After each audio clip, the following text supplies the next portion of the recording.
buenísimo que se involucren con esta temática para la memoria de un árbol que se riega. Exactamente. Y que da sus frutos y se riega. Exactamente. Muchas gracias. Muchísimas gracias.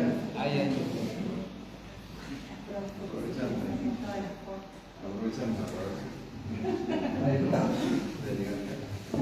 Bueno, gracias. Gracias a vos, gracias. Ahí está. Ya les va a tocar a ustedes, ¿no? Se acuerdan de todo, ¿no? Y pueden preguntar lo que se les ocurra, porque durante la presentación van a surgir cosas en el video, todo, y ustedes tienen toda la libertad, ¿sí?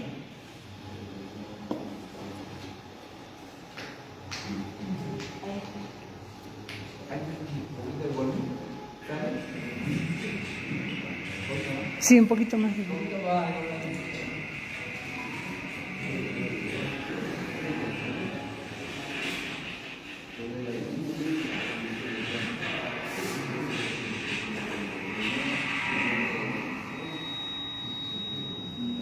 Apágalo el micrófono.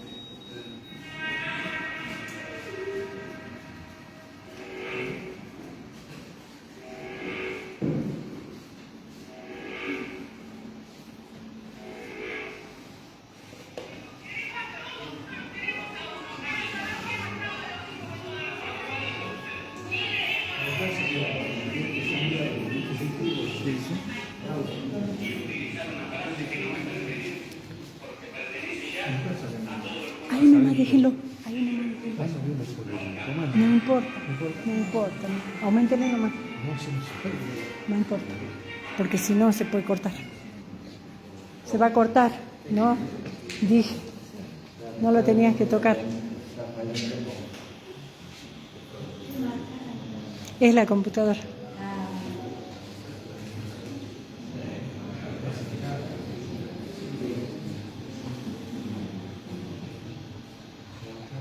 Seguí. Bueno, Seguí. entonces vamos a directamente. Sigan hasta que vuelva de nuevo. Bueno, cuando yo buscaba un libro para que los chicos conocieran esta parte de la historia argentina, que es muy importante que todos conozcan, que todos puedan entender lo que pasó, que puedan tener un material, yo buscaba un material que les diera la posibilidad de hacer una lectura y de que llegara la palabra del libro, del autor, de una manera parecida quizás a la forma en la que yo les contaría una historia en clase, porque a mí me gusta contar historias en clase. Y cuando yo leí tu libro en tu casa, vi esa claridad, esa simpleza de la narrativa que no busca palabras complejas para decir algo que es difícil de decir y que no hay que complicarlo más todavía, sino decirlo así como es. Y los chicos en las devoluciones que me hicieron en sus observaciones, en los exámenes orales que lo hicimos de a 2, de a 3 para que sea más conversado, me fueron comunicando que les resultó así, fácil de leer y que les ayudó. Bueno, ya sus preguntas van a demostrar eso, ¿no? Esa lectura profunda que pudieron hacer del libro y de esta parte de la historia argentina. Yo no sé si es mi idea o el parlante está saliendo muy bajito, porque creo que el micrófono incluso tiene bajo el volumen. Si se puede subir un poquitito el volumen, sería... ¿Ustedes nos escuchan bien? Ahora sí. Bien. Entonces, Ahora sí. es ahí. Hay que acercar un poquito. Ahí. Bien, perfecto. Entonces era yo, no eran los parlantes. Muy bien. Bueno, acá hay algunas preguntas.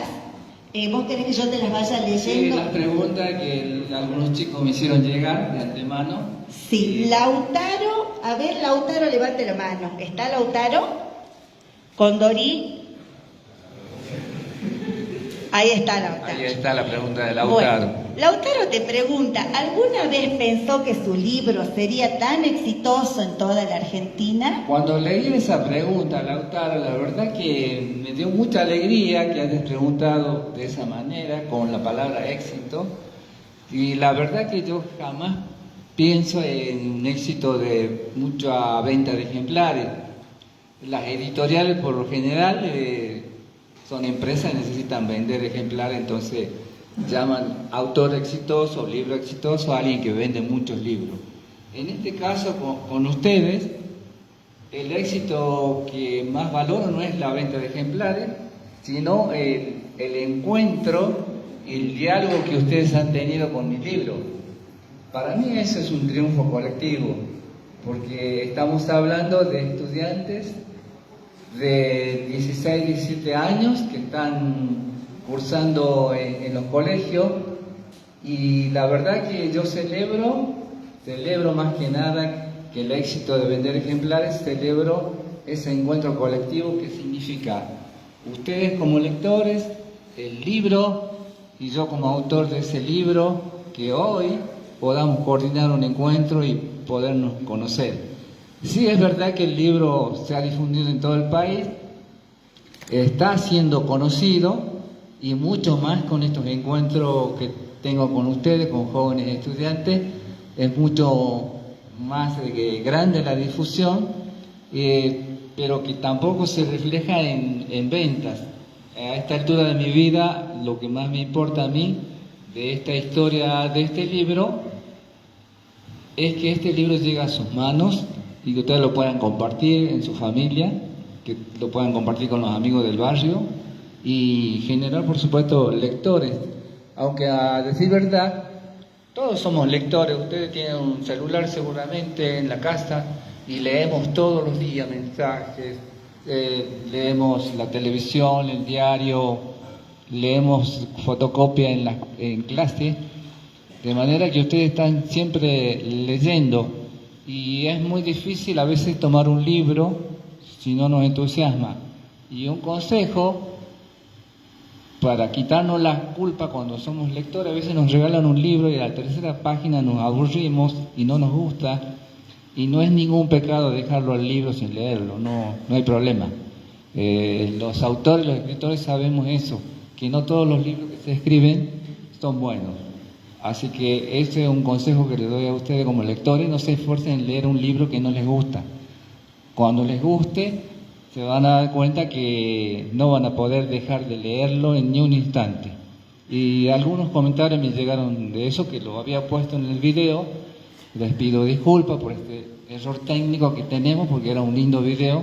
Iban a aparecer ustedes también ahí en un video corto que me hicieron llegar hace tiempo. Así que, volviendo a la pregunta, muchas gracias, Lautaro, por la pregunta y por poder aclarar qué es el éxito para mí, y quizás les sirva para ustedes ese concepto. Gracias. Muy bien. Bueno, a ver, acá hay otra, y los que no me mandaron la pregunta pueden preguntar desde aquí, ¿sí?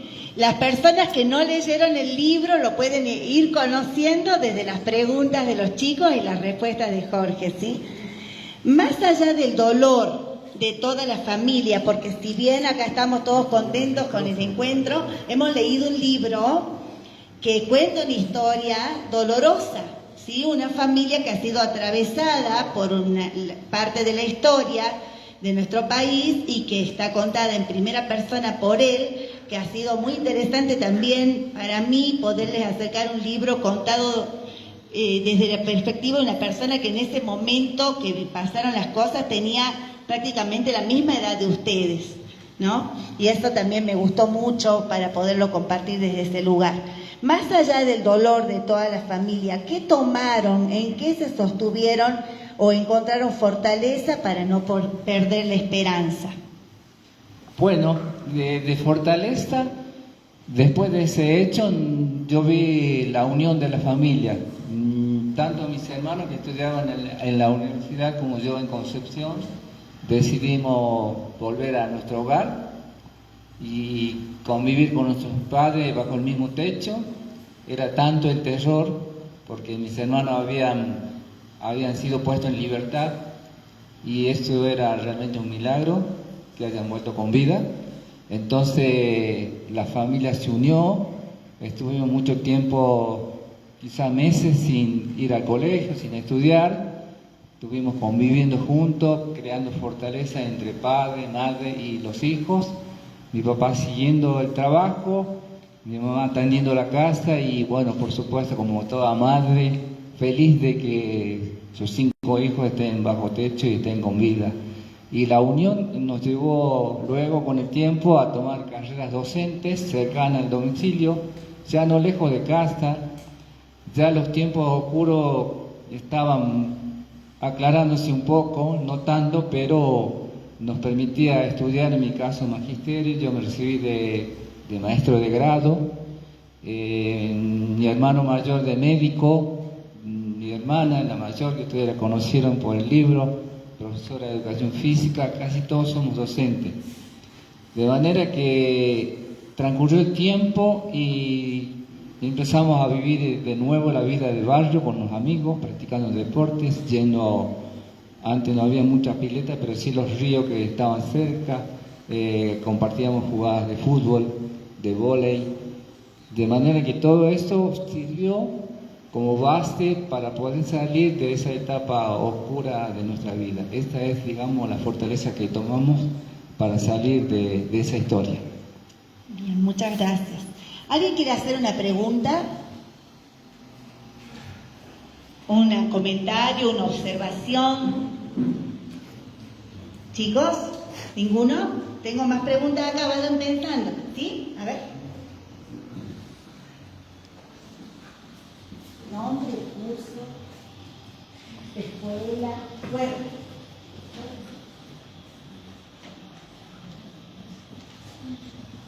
Buenas tardes, mi nombre es Maribel Pachao y yo soy de la EPEP número 13, quinto año mecánica.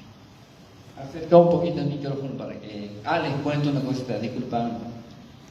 Tengo un problema de salud que se llama hipoacusia, que es pérdida de la capacidad auditiva. Yo uso 2 audífonos, acá lo ven, se nota, de manera que hay veces que según el timbre de la voz se escucha muy bien y hay veces que si hablan bajo no escucho, pero a veces hay palabras que no las... Te pediría que te acerques el micrófono y levante un poquito la voz, así te escucho mejor. Gracias. Bueno, buenas tardes, mi nombre es Maribel Pachao, yo soy del EPEP número 13, quinto año mecánica. La pregunta es, ¿qué fue lo que más te marcó de ese año de 1977? ¿Qué fue lo que más me marcó de ese 1977. año de 1977? del año 1977? Bueno, yo era un estudiante de 17 años y te puedo decir ahora a la distancia que no tenía conciencia de lo que estaba pasando en mi familia. Sabía que mis hermanos no estaban, pero inconscientemente nunca indagaba dónde estaban y por qué no estaban y por qué mis padres sufrían. Me costó mucho llegar a tomar conciencia de ese, digamos, de ese error que estaba viviendo mi familia. Quizás por ser muy joven, muy adolescente y no tener desarrollado todavía algunas capacidades para entender el contexto sociopolítico que reinaba en esa época. No se olviden que en ese año gobernaba una junta militar, todas las calles estaban militarizadas, había camiones, soldados por todos lados. Vos como jovencita si circulabas de tu casa al almacén, en una esquina te pedían el documento, querían saber quién eras, a qué te dedicabas. Tenías que salir con el documento en el bolsillo, de manera que fue una época muy difícil y con el tiempo pude recién sacar a luz todos mis sentimientos, todo ese dolor y decidí, esto que está escrito, lo tenía en un borrador hace muchísimos años y decidí publicarlo y para que estuviese en mi biblioteca familiar, que mis hijos conocieran, mis nietos, mis hermanos y hasta ahí. Pero mi familia me convenció que hagamos la presentación del libro.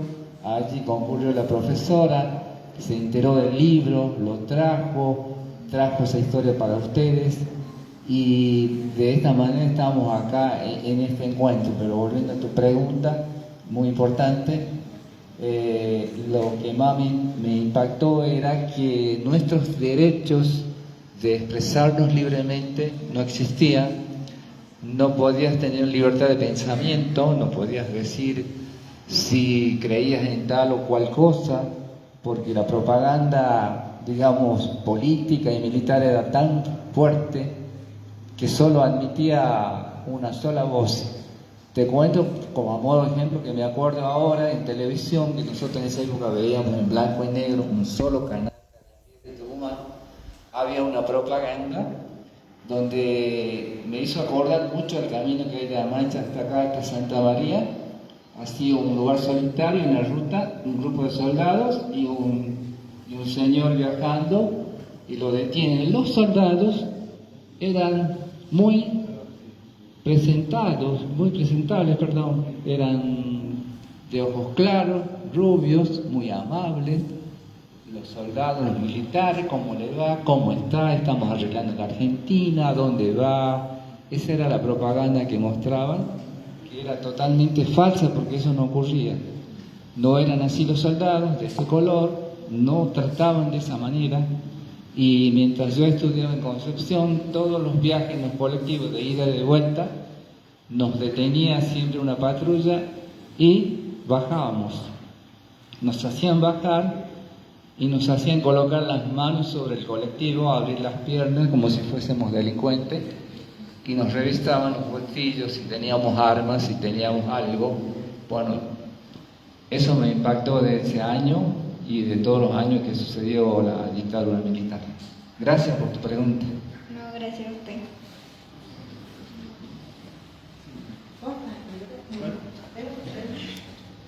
Buenas tardes, mi nombre es Samuel Gómez y quería preguntarle si pudiera hablar con tu yo de 1977, ¿qué le dirías? Si pudiera hablar con tu yo de 1977, ¿qué le dirías? Qué linda pregunta, ¿no? Y en ese caso, a ese yo de 1977, le diría a ese adolescente que realmente me da pena, en primer lugar, que haya pasado por esa historia. Sufrir, es más, en la edad de ustedes, en el colegio, todas mis materias bajaron de nivel. Estaba estudiando con 8, con 9 en materia y bajaron a 4, a 5. Fue el año que más materia me llevé, rendí 6, hasta educación física, porque realmente los ánimos en mi casa no eran de los mejores. Así que a ese yo de 1977 que pasó esa historia, lo miro ahora con compasión y le dedico este libro para que sane su vida, para que le haga un cierre definitivo a esa historia. Y no hay mejor forma que hacer justicia, que es decir las cosas y compartirlas de manera colectiva como lo estamos haciendo ahora, y siendo escuchados por jóvenes como yo fui en esa edad. Gracias por tu pregunta. Gracias a usted. ¿Más preguntas? Buenas tardes, mi nombre es Nicole Erazo, soy de la escuela P número 13 y mi pregunta es, ¿qué espero que un joven de hoy en día entienda al leer su libro? ¿Qué espero que los jóvenes entiendan hoy de este libro? Primero, que lo lean al libro y que tenga un lenguaje sencillo y acorde a la edad de ustedes. Y es un libro que en alguna parte lo han leído, tiene partes luminosas, hay algunas cosas que tiene algo de humor por ahí, aunque es un libro oscuro, porque estoy contando cosas terribles, quizás no crudamente, porque en el último capítulo mi hermana es la que cuenta cosas realmente duras en el último capítulo. Yo trato de darle un contexto, digamos, a la historia y contar en forma quizás lineal lo que me fue sucediendo, de manera que es un libro, por un lado es oscuro y luminoso, porque tenemos ahí unas variantes que hacen que el libro pueda ser accesible a ustedes, que tampoco los asuste a ustedes, sino que sirva para que tomen conciencia, sirvan para que sepan que, bueno, el año que viene se van a cumplir 50 años de ese hecho. Ustedes dirán hace muchos años, pero en la línea del tiempo de nuestro país, que tiene más de 200 años, 50 años no es nada, es ayer, hace poco, hace unas horas. Y eso quisiera que ustedes lo piensen, que esto que yo cuento en este libro sucedió ayer, hace unas horas, no que sucedió en el 1810 ni mucho antes, porque es importante que tomen conciencia y también les ayude cuando tengan que votar, que lo hagan bien, que estén preparados, que este libro los prepare con un pensamiento crítico, que los prepare, los ayude a pensar y que sepan elegir cuando les toque votar, que sepan elegir qué es lo que dicen los políticos y que también sepan ustedes denunciar después los políticos que no cumplen. Votaron a tal persona, no cumplen. De manera que hoy en día, con este gobierno nacional que tenemos, este libro es totalmente contrario para ellos. De manera que este libro es para despertar conciencia en ustedes, de que valoren la libertad que tienen ahora, la libertad de poder ir a un colegio, los derechos que tienen de estudiar, de vivir dignamente, de tener un techo digno, de que papá y mamá tengan su trabajo. Eso es muy importante y eso se logra en un Estado democrático. Y por supuesto hay diferencias en nuestra sociedad, tenemos distintas opiniones, no todos piensan como yo, todos tenemos un pensamiento diferente y tenemos que ser respetuosos con las diferencias, sin ser violentos, con fundamentos. Así que este es mi aporte con este libro, digamos, para que a ustedes les sirva en un futuro. Hoy son jovencitos y quizás en un par de décadas o más, de acá a 10, 20 años, ustedes lo puedan leer con otros ojos, con más madurez y puedan entender realmente el significado total de este libro. Gracias por tu pregunta. Gracias a usted. Bueno, hablando de este tipo de situaciones que se vivieron en la historia argentina, que dejan una herida, que violentan a las personas, que son injustas, siempre queda la sensación de la necesidad de la justicia, ¿no? De que luego llegue el momento de la justicia. Un momento de justicia es este, por ejemplo, estar acá libremente reunidos con jóvenes que han leído un libro, que se han involucrado con el libro, que lo pudieron disfrutar, porque creo que lo primero que uno busca, al menos yo como profesora, lo primero que busco es que lo puedan disfrutar. Luego, que les quede algo positivo de esa lectura, que les sume para la vida, ¿sí? Y después con los diálogos que nosotros tenemos en las clases, siempre estamos diciendo que tenemos que cuestionarnos las cosas, ¿sí? No dar nada por hecho. No dar nada por hecho, incluso los derechos, porque de repente viene un gobierno que nos demuestra que los derechos que tanto costó conseguir, también podemos perderlos. Por eso yo siempre les decía, estudien ahora que está la educación pública todavía en pie, ¿sí? Estudien, aprovechen, estudien, pregúntense, cuestionense. Y acá hay una pregunta que tiene que ver con eso y la justicia, que dice, ¿qué sentimientos le generó conocer la condena de la Junta Militar cuando fueron enjuiciados? Sí. El sentimiento, digamos, de alivio y de tristeza también, porque de alivio por mis padres, porque estaban con vida todavía en esa época en que ellos se enteraron de que la Junta Militar responsable de toda esta historia fueron juzgados, fueron condenados legítimamente y fueron condenados a cárcel común, y mis padres pudieron tener esa satisfacción de ver a los responsables mayores en el banquillo de los acusados. Tristeza porque la justicia, si bien demora en llegar, no devuelve a las personas que fueron asesinadas, desaparecidas. Esa es, digamos, el sentimiento que me genera a mí al saber de que fue aplicada, digamos, la justicia a la junta militar y después los juicios que siguieron en las provincias, porque esto pasó en todo el país.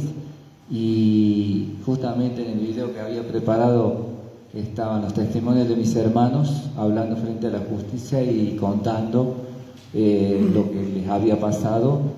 ¿Se imaginan ustedes, por ejemplo, que hoy un delito de robo de un celular, en 48 horas lo encuentran a la persona que robó eso y lo mandan a la justicia, le hacen un juicio, no pasa de 8 a 1 año y esa persona ya es condenada? Mis hermanos, por todo el abuso que sufrieron, secuestro, desaparición, torturas, ellos esperaron 40 años para que hicieran justicia.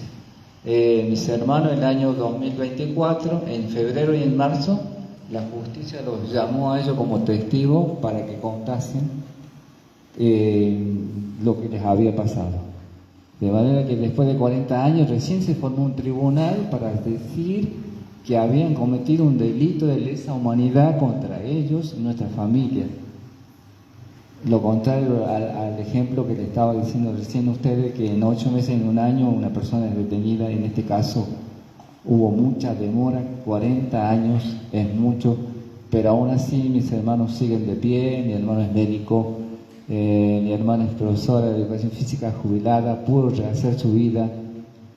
El terrorismo de Estado y el miedo aún continúa más en ella. Yo estuve en Rosario hace poco y salimos a hacer unas compras en mi auto y se paró una moto delante de nosotros, llovía. Era un chico, un Rappi, el que vende delivery. Y ella vive en un lugar cerrado, en un barrio cerrado. Entonces se paró y preguntó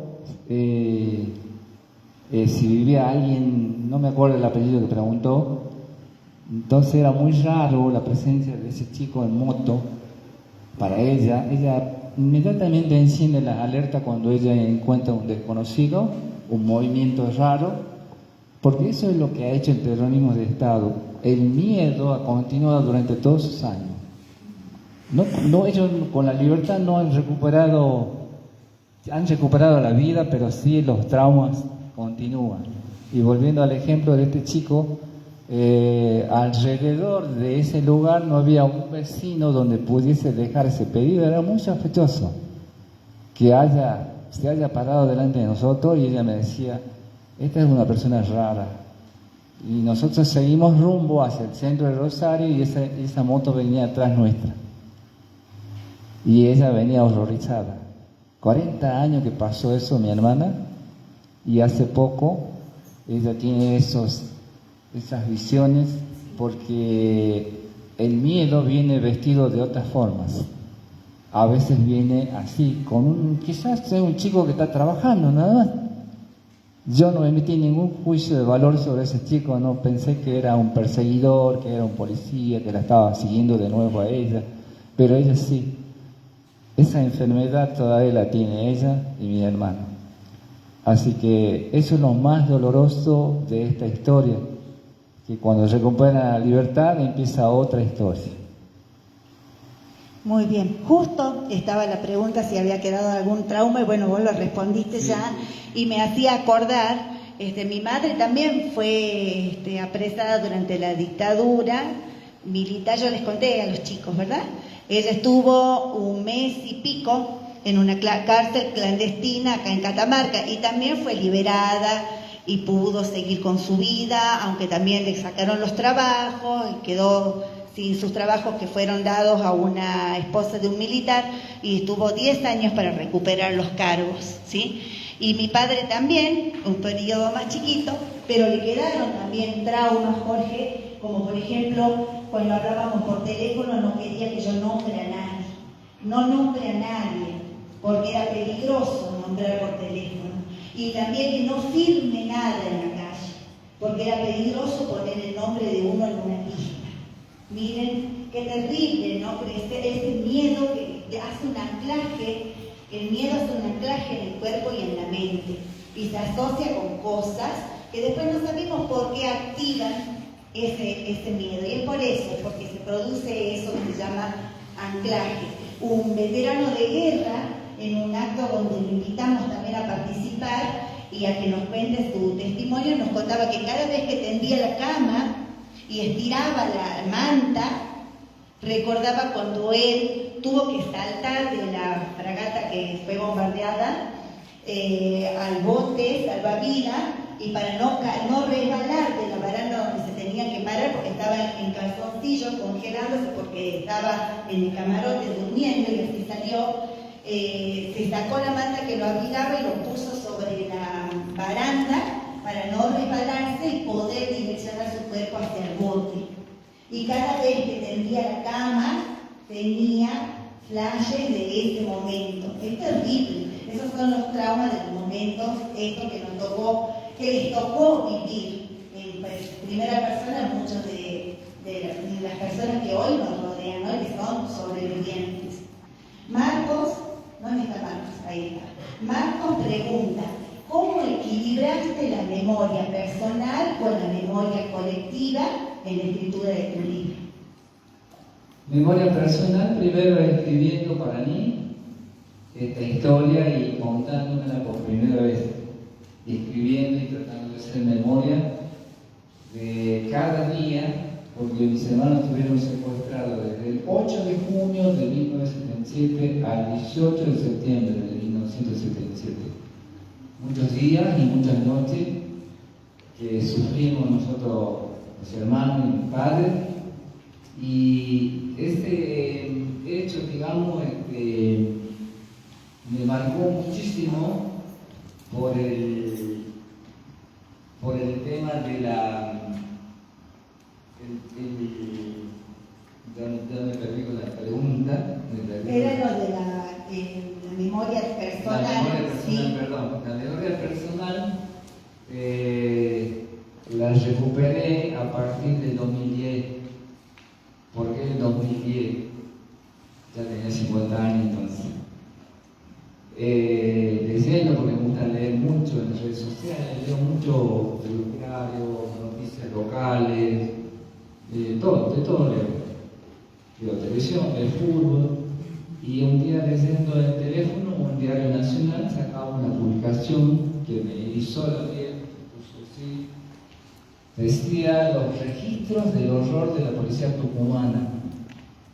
Y así me puse a leer, ¿por qué? Y habíamos listado que en la época de la detención de mis hermanos había un archivo, un listado como hacen en los colegios de registro, los alumnos, cuando van, cuando vienen, cuando no vienen. Y así descubrí el nombre de mis hermanos en un listado. Vi el nombre y el apellido de ellos dos, y también vi el nombre y el apodo de un tercer hermano al que lo venían a buscar en el capítulo 8 del libro, que se titula Esta noche vienen por vos. En ese capítulo cuento algo de terror, y ahí empecé con mi memoria personal a tratar de... Ahí es cuando decidí escribir esta historia. Y luego, cuando empecé a leer que había muchas personas que escribían sobre la misma historia, empecé a conectar con ellos y a tratar de hacer una memoria colectiva.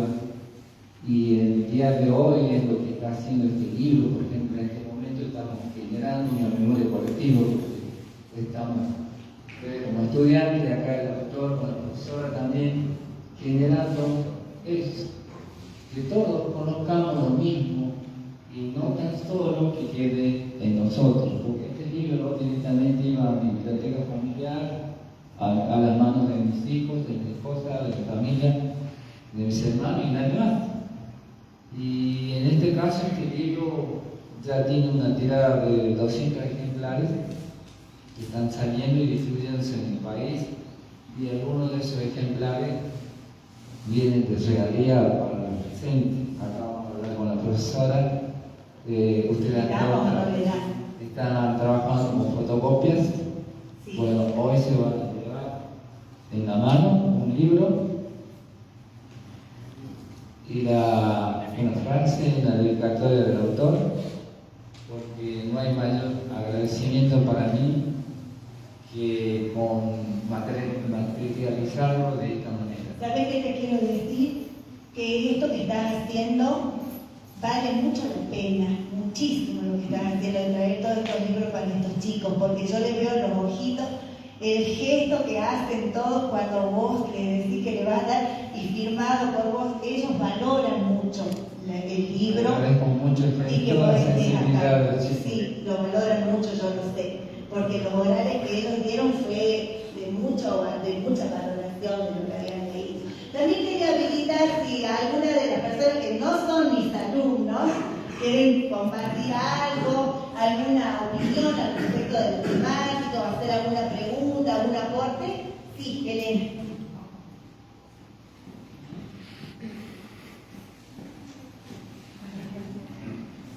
Muy buenas tardes. Buenas tardes. Los saludo al señor autor del libro. Gracias. Me complazco de estar aquí porque valoro muchísimo esto. Yo también escribo y yo también tengo esa premisa de decir que las huellas se las tienen que dejar escritas y que hay que hacer caminar nuestra cultura. Así es. Lo que usted ha vivido, me trae a la memoria un libro que estoy terminando de la historia de mi padre. Qué bueno. Que ha vivido la guerra y ha tardado tantos años que no quería contarme. Y lo entiendo ahora cuando usted está diciendo personalizar durante años. Volver a vivir eso ya como adulto debe ser traumático también, ¿no? Y liberador. Él, 3 años antes de partir, ha accedido a contar su historia. Y bueno, me viene a la memoria eso tan lindo de poder haberlo escuchado. No he leído su libro, pero lo voy a comprar justamente para acompañarle, para conocer más, ¿no? Porque, como les vuelvo a decir, yo referencio a la educación cultural, el retorno, que tratamos de rescatar todo, historias, lo que le pasa a la gente, cómo han sobrevivido algunas instituciones. La problemática política, que me gusta esto, de que usted a través del libro les abra la mente a los chicos. Los chicos están ávidos de saber, ¿no? Tengo una nieta que me dice, ¿a quién voy a votar yo? No sabe.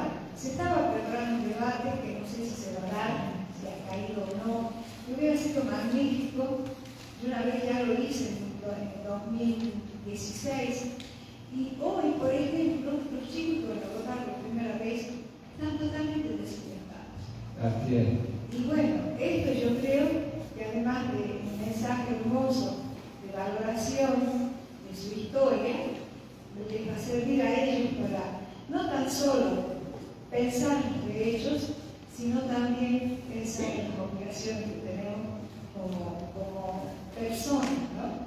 Claro está, no sé si van a votar todos los chicos, pero capaz que algunos sí votan por primera vez, ¿no? Así que bueno, yo los felicito, comparto su pasión por la escritura, la lectura, así que bueno, decirles que por eso Guada me ha invitado, estoy muy contenta de estar aquí acompañando. Muchas gracias. 2 cositas le quería preguntar. Una de su parte, de la guerra, ¿de dónde?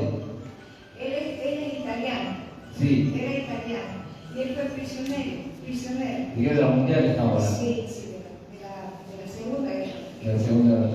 La segunda cosita es que usted forma parte de la agrupación. Sí. Y me gustaría alguna vez coordinar algún encuentro como esto y traer mi libro y presentarlo y conocernos. Pero compartir para nosotros va a ser un honor.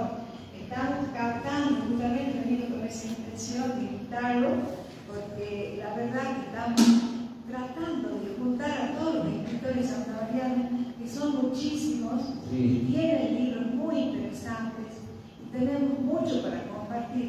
Y les vuelvo a repetir, para mí personalmente tenemos que hacer caminar nuestra cultura. Exactamente. Muchas gracias por su palabra, por su Gracias a presencia usted. también. Gracias. Bueno, ahí. Buenas tardes, ¿cómo le va? Bueno, llegado un poquito tarde, pero llegué a engancharme con la idea de la presentación de este libro. Y bueno, la verdad que es un tema que me sensibiliza por el hecho de que también los mismos poderes hegemónicos que causaron el golpe de Estado en el 76. También mi abuelo fue víctima de eso. Él trabajaba acá en la Municipalidad de Santa María por los años 50, cuando hacen el primer golpe de Estado a Perón, el peronista. No solamente lo destituyen del cargo, sino que lo empiezan a perseguir, lo encarcelan también por ser peronista, solamente por eso, ¿no? Por creer en sus ideales. Y bueno, y esto me trae al presente con esto de la memoria colectiva, que es tan necesario seguir impulsándola y trabajándola, porque hoy en día se está queriendo como rediscutir la historia, por decirlo así, algo que me parece totalmente inaceptable desde mi punto de vista. Dijimos nunca más, y yo creo que en base a eso hemos entendido que en algunos países hay leyes, como en Alemania, por ejemplo, donde el negacionismo es penalizado. Por ejemplo, desde su experiencia, de todo lo que ha contado, de lo que ha vivido, ¿qué cree usted que sería necesario en Argentina como para combatir el negacionismo en ese sentido, ¿no? Esa sería mi respuesta. Bien. Muy buena tu pregunta. Sí, el negacionismo está presente actualmente y para combatirlo hay que tomar las ideas de las que vos mismo estabas mencionando, que en Alemania, también que con el Holocausto, que ocurrieron terribles tragedias, se penaliza. Y pareciera ser que el ser humano, bueno, un ejemplo muy sencillo, que en una ciudad hay semáforo y lo mismo, las motos cruzan en rojo, las personas cruzan en rojo, cuando en esas pequeñas cosas fallamos. Imagina el negacionismo que lleva por delante todo. Es importante, digamos, que pareciera ser que el ser humano necesita ser penalizado, intimado, crear leyes punitivas, justamente contrario a la vida en democracia, porque la vida en democracia es derechos y obligaciones, la vida en democracia es educación, tener cultura y respetar las opiniones diferentes con fundamentos en un marco como debate, como lo que propone acá la señora también, encuentros más de este tipo. Creo que en el negacionismo hay organismos de derechos humanos muy importantes, como huelgas y madres de plaza de baños, agrupación de hijos, que son los que están luchando mucho por ese tema, siempre poniendo en la agenda pública lo que los gobiernos quieren borrar de plumaje. La pregunta de él me trae la idea de que hay un sector social que pide memoria completa. Cuando hablan de memoria completa, nos están diciendo que no estamos hablando de lo que le pasó a la otra parte. Y yo tomo las palabras de un periodista que se llama Alejandro Pabli, un periodista deportivo, y él declaró de la siguiente manera: porque el negacionismo dice, acá hubo una guerra, por eso es que se atacó a la guerra, se atacó al enemigo. Voy al ejemplo de Tucumán.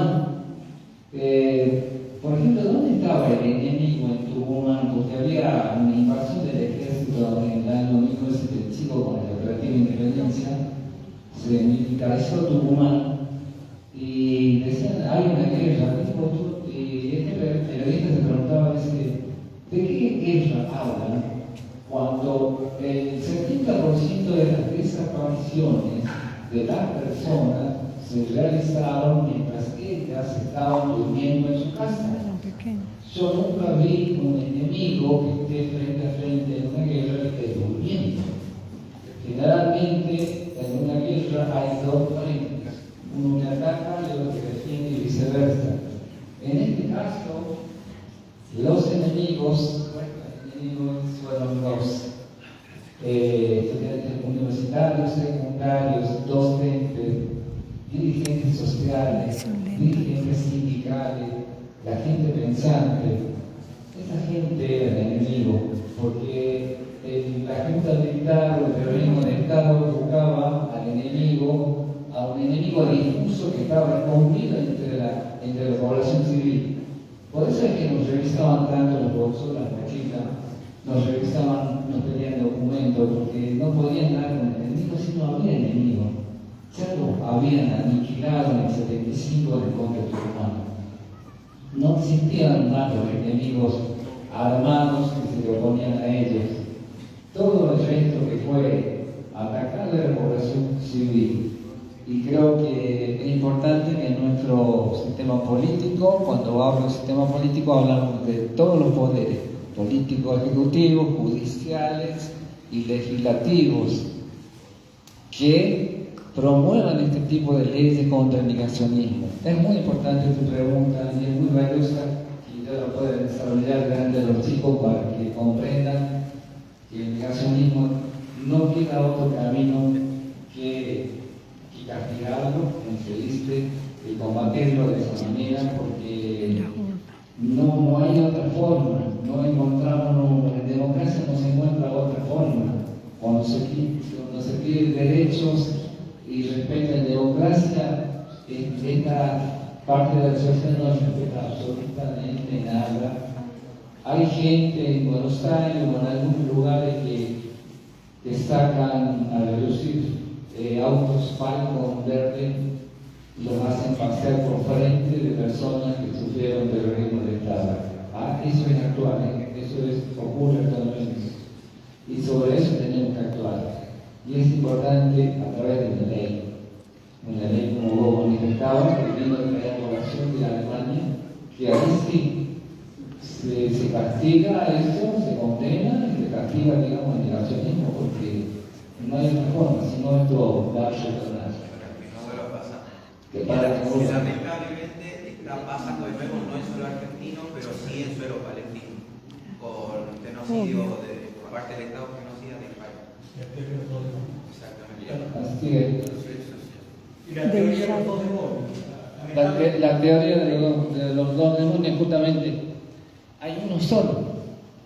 Hay uno solo que fue el que atacó a la población civil inocente. Sí, del Estado de Israel. Sí, otra pregunta. No, te quería hacer una pequeña acotación. Sí. También sufrimos también en la familia. Mi viejo estuvo 611 días preso en un neuropsiquiátrico, 37 casos que denunció el CES y que hubo casi todo un juicio para que se considerara esa humanidad. Y nosotros, mi madre se murió hace 2 años y recién en la familia se puede hablar de este tema. Es tan traumático, perdón, es tan traumático. Por eso entiendo lo que decimos, que 40 años y tu hermano tiene todavía 6. Nosotros, en la familia, era un tema vedado, y somos todos grandes, ¿no? Mi hermano, yo soy el mayor, tengo 60 años, pero digo, ¿cómo el miedo se apodera de las personas, ¿no? Y cómo hoy recién, como que celebro que esté ocurriendo esto, ¿no? Celebro que los chicos, con la edad que tienen, puedan ser conscientes y puedan debatir mano a mano contigo. Muchas gracias. Gracias a usted.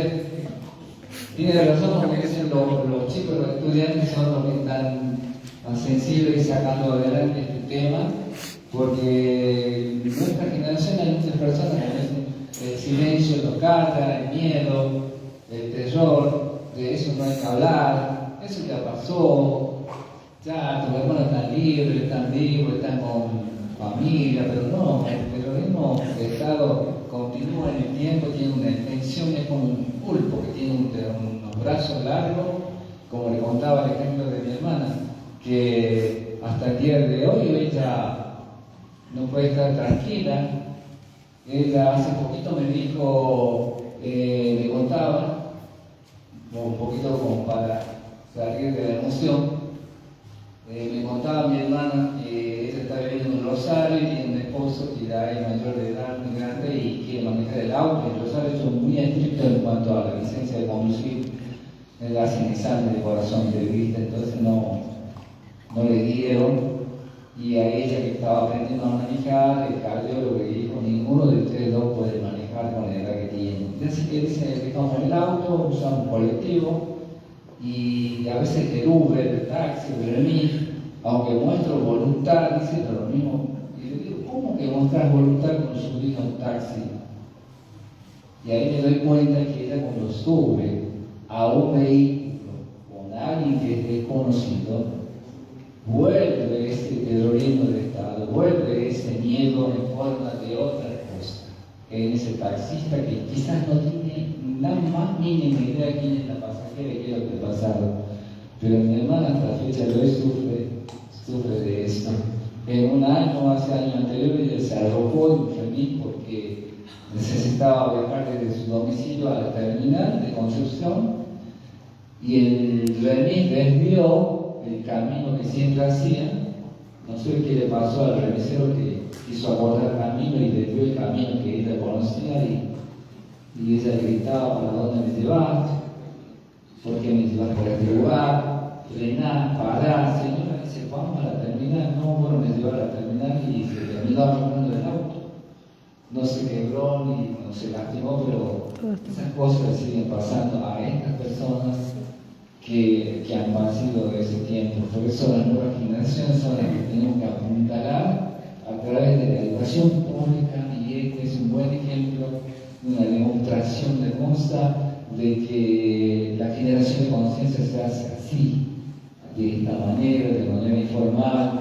Hay personas mayores, le agradezco a todos los mayores que están allá al fondo acompañando a esta nueva generación, y la verdad es que me siento muy emocionado de este encuentro y pensé que el Comodoro Rivadavia era lo mejor que me había pasado hace poquito, y estoy bueno que cada día es mejor cuando estoy saliendo con los libros y compartiéndolos con ustedes. Así que mi manera de ser es esta: agradecer materialmente a los jóvenes que se lean su libro y que lo hagan carne en sus vidas, y así no tengan ustedes personas mayores que están en el fondo, que se emocionan y que sufren porque todavía existe miedo.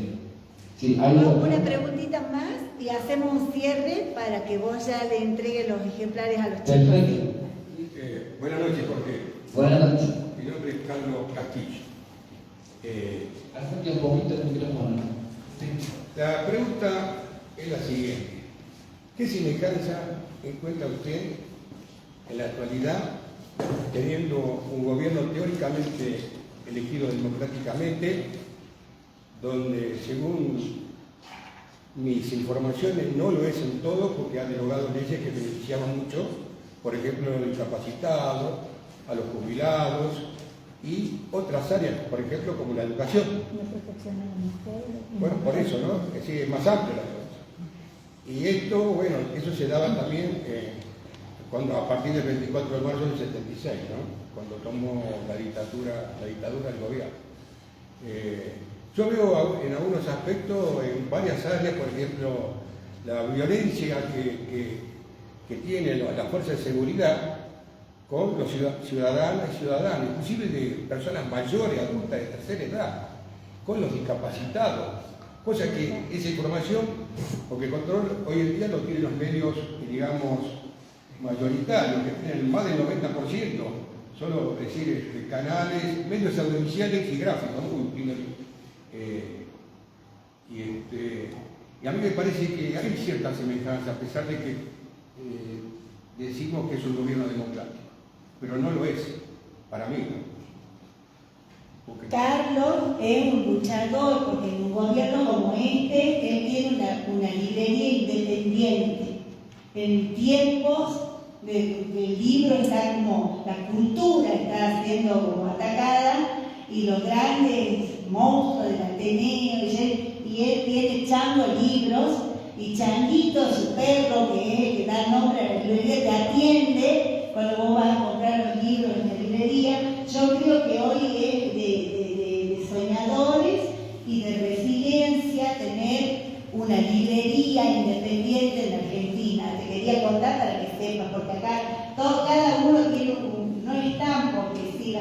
que está bien. Gracias, Eduardo, por el contexto y la verdad de cada persona. Y sí, es un gobierno de negacionistas. La única diferencia es que no andan los tanques en la calle. Esa es la diferencia con la dictadura militar. Pero sí, solapadamente, encubiertamente empiezan a cercenar derechos, derecho a acceso a la cultura, como por ejemplo, ya que nombró el ataque a los jubilados, a la salud pública, en fin, ¿por qué se hace todo eso? ¿Por qué se ataca a los sectores populares? Porque este gobierno está planteando, digamos, ustedes habrán escuchado muchas veces esta palabra, quizás no la entienden todavía. El gobierno quiere llegar a un déficit fiscal cero, cueste lo que cueste, porque ellos quieren demostrar que los gobiernos populistas, populares, aquellos gobiernos que nos permiten que las computadoras lleguen a los colegios, que los libros lleguen a los colegios, que ustedes puedan tener acceso a un estudio superior. He visto con alegría un edificio en la mancha del Valle, un instituto superior. Me llamó muchísimo la atención el juego. Y pensábamos con mi señora que hermoso, que gran obra, es un derecho muy importante porque la zona de Santa María, de La Mancha, los chicos de clase social que no somos pudientes, soy un asalariado, soy un jubilado también, soy trabajador, veo con gratitud cómo hay obras que los gobiernos provinciales tratan de hacer crecer la cultura, pero siempre con un gobierno que está negando absolutamente todo. Creería yo que dentro de poco van a soplar vientos mejores y para eso tenemos el voto importante y crear conciencia con los demás alrededor de este encuentro también es un granito de arena más para que tratemos de que vientos mejores soplen en nuestro país, de que ustedes los chicos puedan tener acceso no tan solo al estudio, sino a comprarse una remera nueva que les gusta, un par de zapatillas que les gusta, tener para salir el fin de semana, para adquirir un celular, renovarlo. Y estas cosas hoy en día no se pueden, porque papá y la mamá están pensando en qué vamos a comer hoy, con este dinero, qué nos va a alcanzar, hasta dónde vamos a llegar. Y muchos dicen ahora que el día 15 de cada mes ya es fin de mes, ya no es 30.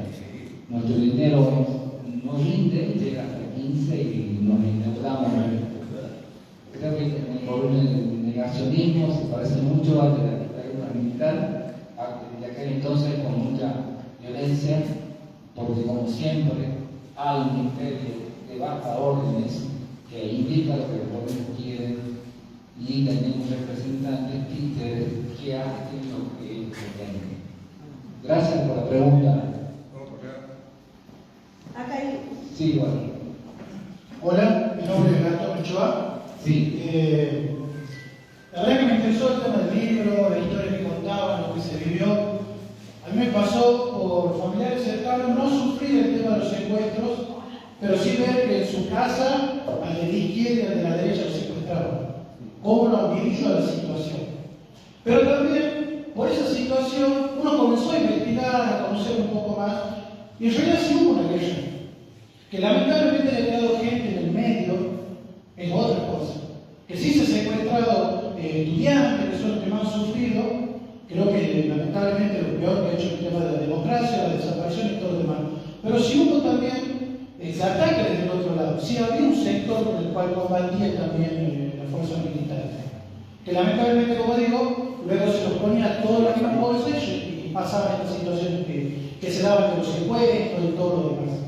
Aquí en Catamarca, además aquí en Santa María, una vuelta se hizo en el municipio, llegó una comitiva y todos pensaban que era gente del gobierno, gente importante. Se hizo una cena y cuando el tipo se sacó el chaleco, encontraron un arma, encontraron una granada y era la gente de la guerrilla.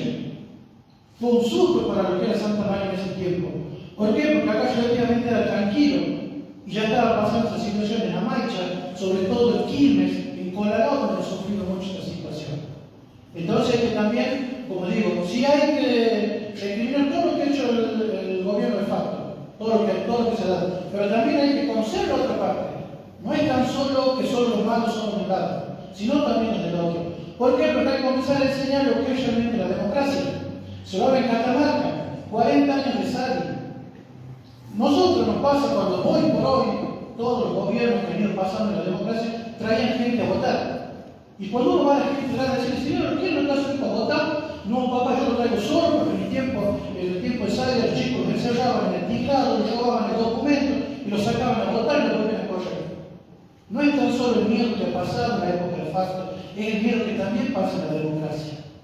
Por eso, como digo, cuando uno puede criticar al gobierno actual, al gobierno que ha pasado, pero también hay que ser coherente que hay muchas cosas que vienen pasando hace mucho tiempo y nadie dice nada. Pero es porque es una sociedad en la que tenemos un montón de problemas. Hoy nosotros lo planteamos, aquí en Santa María antes era un centro de todos los valles, por eso se le llama capital del Valle Calchaquía, Santa María. Teníamos el mejor hospital, las mejores escuelas. Hoy por hoy no tenemos la mejor educación, mucho menos la salud. Entonces son también problemas que han ido pasando en la democracia. Cuando los chicos se les invita a razonar, a entender de la democracia, como digo, plantearle las dos campañas, entender la situación y decir, chicos, ¿qué les parece a usted? ¿Qué opinan sobre las propuestas, sobre lo que hacen? ¿Cómo se llama el chico? Muchas veces criticamos lo que decimos ahora, muchas veces que los senadores, que los diputados. Analicemos cuántos años está cada diputado y cada senador. Son eternos. Hay gente que ya legalmente se tiene que haber jubilado y sin embargo sigue ocupando un cargo político, sigue ocupando un cargo de juez, sigue ocupando cargos que tranquilamente otras personas podrían ocupar y gente como la que está acá podría estar ocupando un lugar para traer nuevas ideas, una nueva generación con más postura, con más opiniones, con una nueva generación totalmente distinta en democracia. Creo hoy, como digo, me encanta lo que el tema de su libro, cómo lo pudieron plantear, cómo se vivió, pero creo que también hay que plantear un poco del otro lado y entender lo que es realmente la democracia. Poder vivir, poder tener derechos, poder reclamar algo. Pero muchas veces un reclamo no llegaba a nada, lo viene pasando desde hace años. ¿Cuántos gremialistas han desaparecido? ¿Cuánta gente se ha callada? Sí. ¿Cuántas veces hubo negociaciones entre dirigentes que luego la base de la gente no podía reclamar porque de allí no estaban todos prendidos? Eso también hay que mostrar en la democracia. Gracias. Voy a tomar, si me permite, un momentito. Yo soy la esposa del escritor. Me siento muy contenta de estar acá, que nos hayan acompañado. ¿Saben que hay una frase de León Gieco que dice: nada te ocurre cuando te pasa el visito? Si bien este compañero que está en estos momentos acá dijo que él veía que de un lado y del otro se llevaban, pero había algo muy triste, que cuando se veía no se hacía nada. Nadie salió a defender al vecino al quien se le estaba llevando 2 hijos.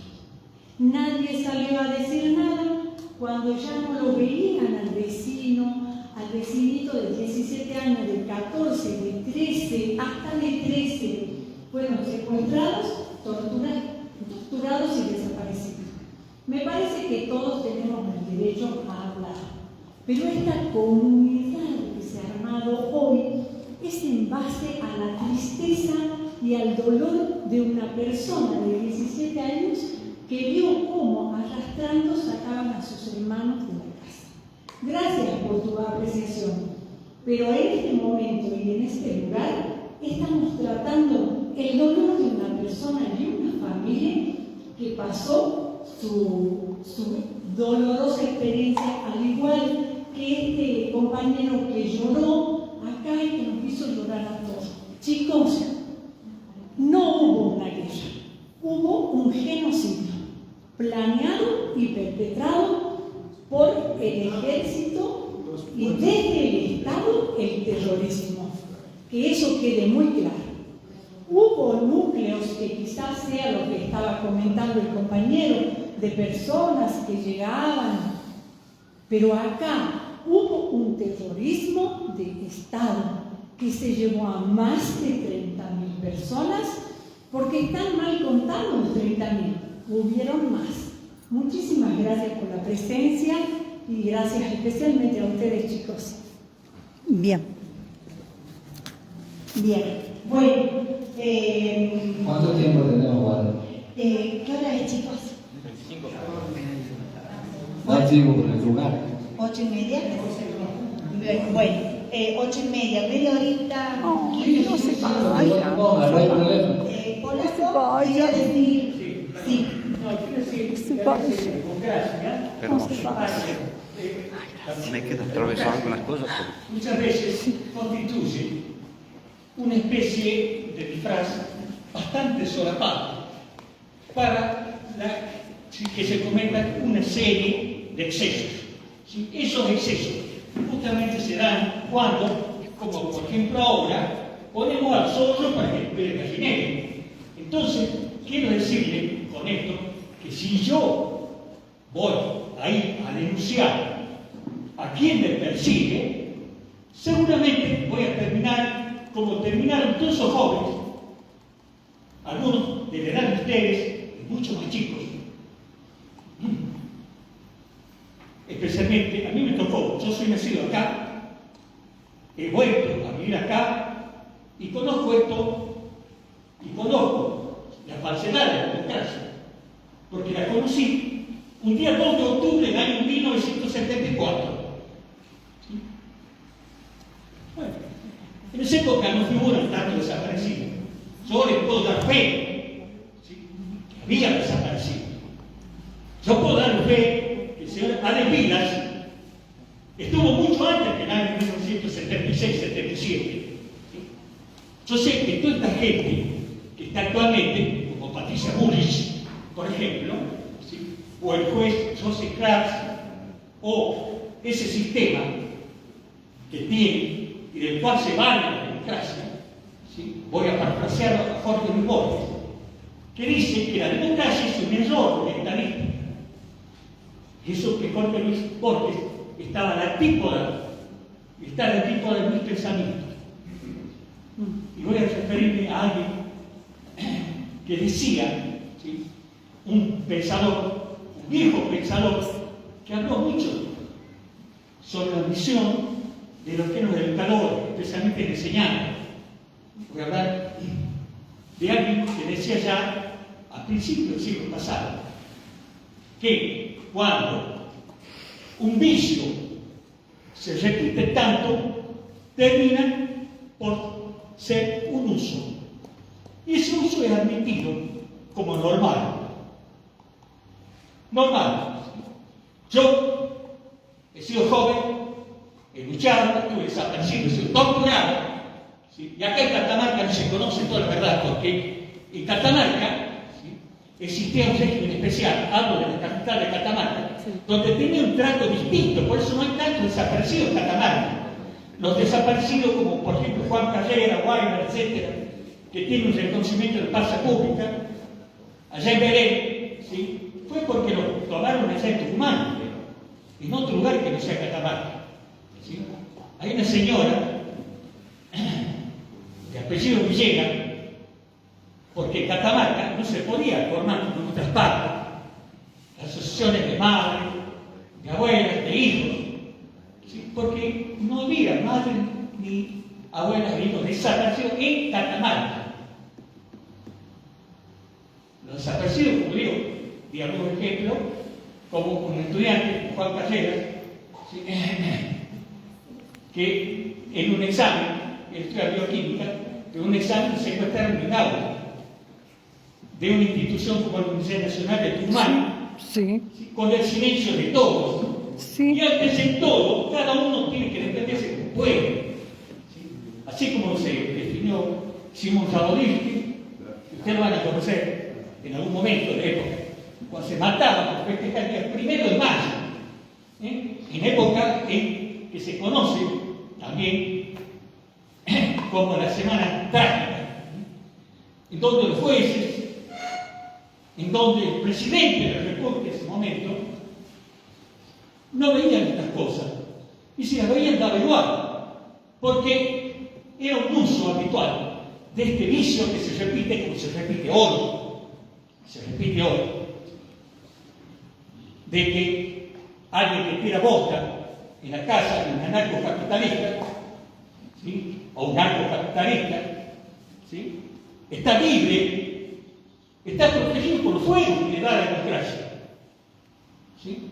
¿Por qué? Porque pidió licencia. Esas son las trampas, son las basuras, esas somos nosotros, ¿sí?, los de abajo, los que tenemos que darnos respuesta. ¿Sí? Y no pensar que el voto nos haga. Cuando uno pone un voto, ¿sí?, en una urna, ¿sí?, ese voto, en ese voto va delegada la libertad con la que nacemos, para que la democracia permite que una mayoría que elige una minoría pueda tener el poder y beneficiarse ellos de espaldas a quienes votaron, de espaldas a la necesidad del pueblo, ¿sí?, y de espaldas a una nación. Bueno, con esto quiero decir que esos jóvenes, que yo conocí muchos de ellos personalmente, ¿sí?, soy de esa época.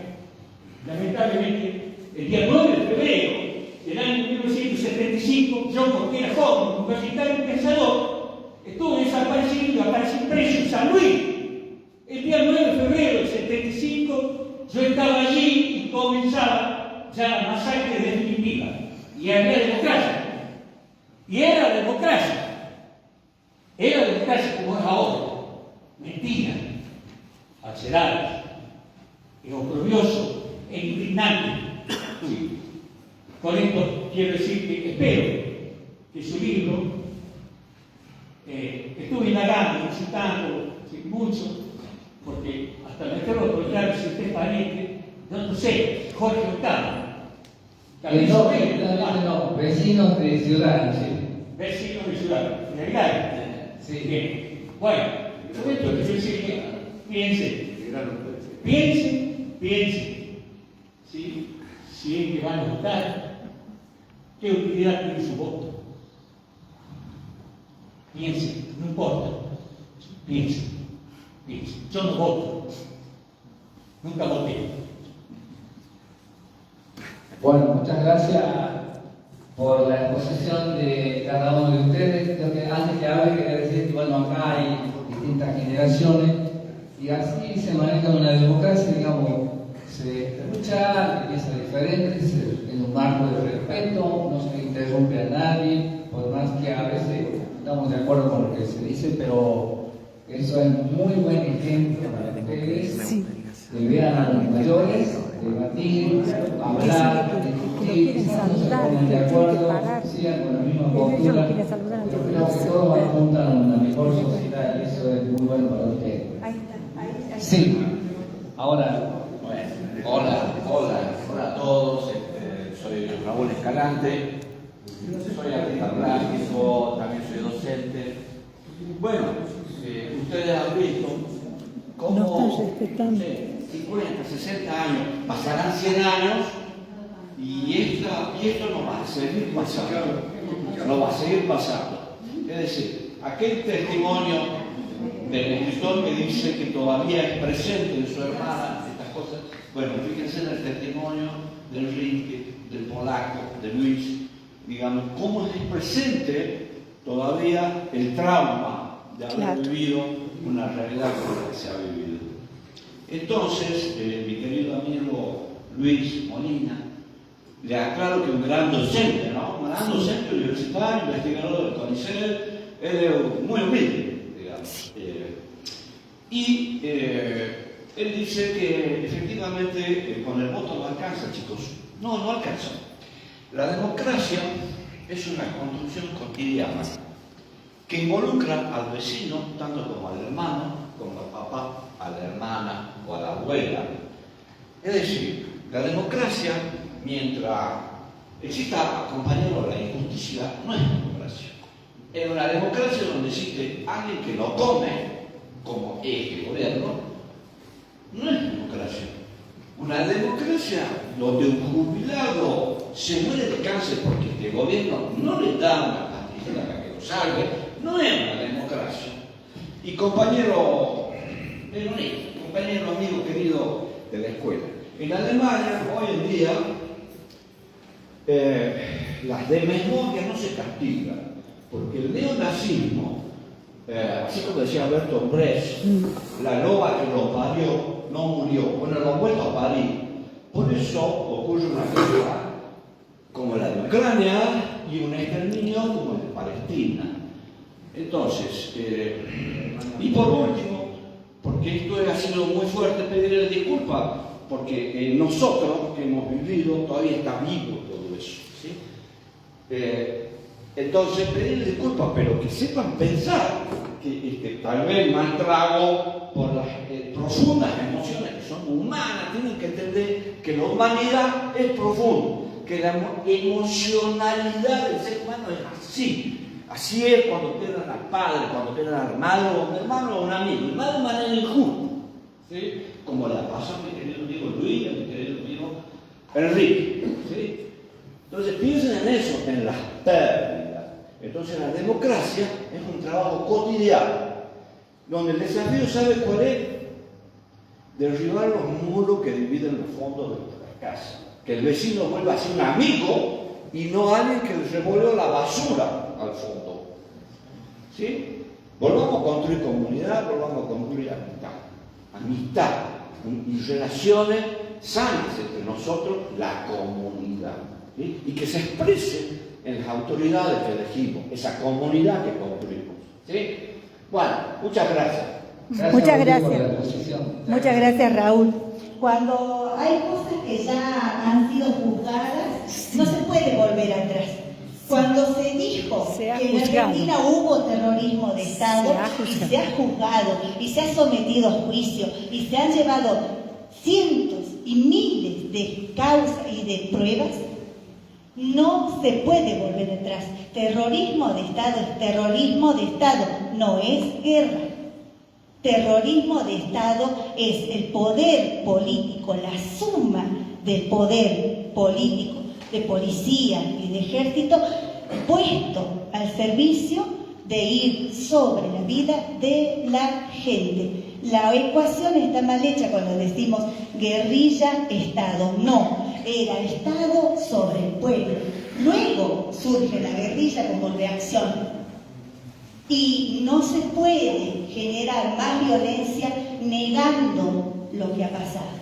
Tenemos cientos de tomos del Nunca Más, reeditados y aumentados, donde está en primera persona el relato de las torturas de los sobrevivientes y están en las bibliotecas de las escuelas.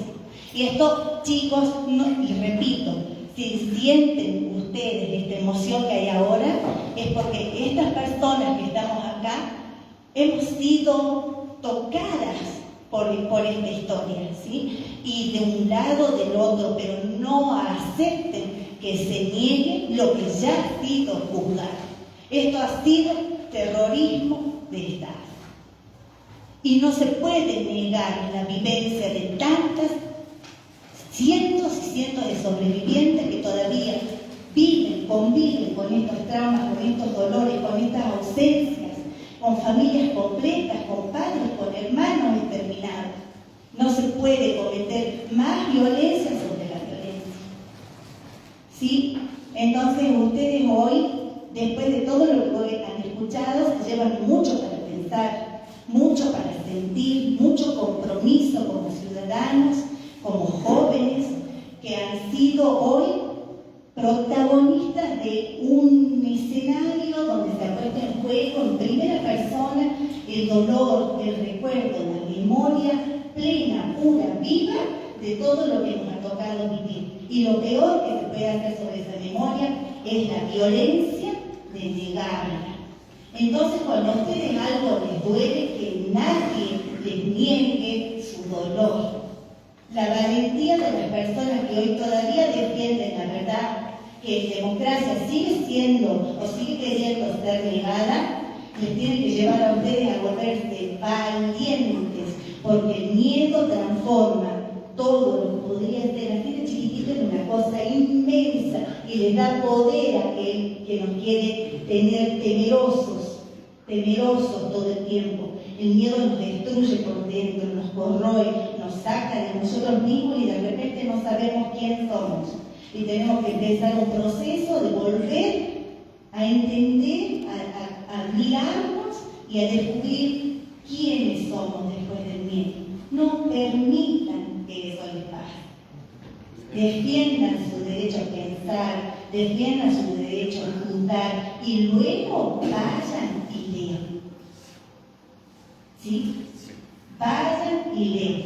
Y hoy van a empezar a llevarse este librito, que ya no van a tener la fotocopia, ¿sí? Van a tener el original y firmado por el autor. Así que yo quiero dar un aplauso grande a todos estos testimonios que han recibido ustedes acá.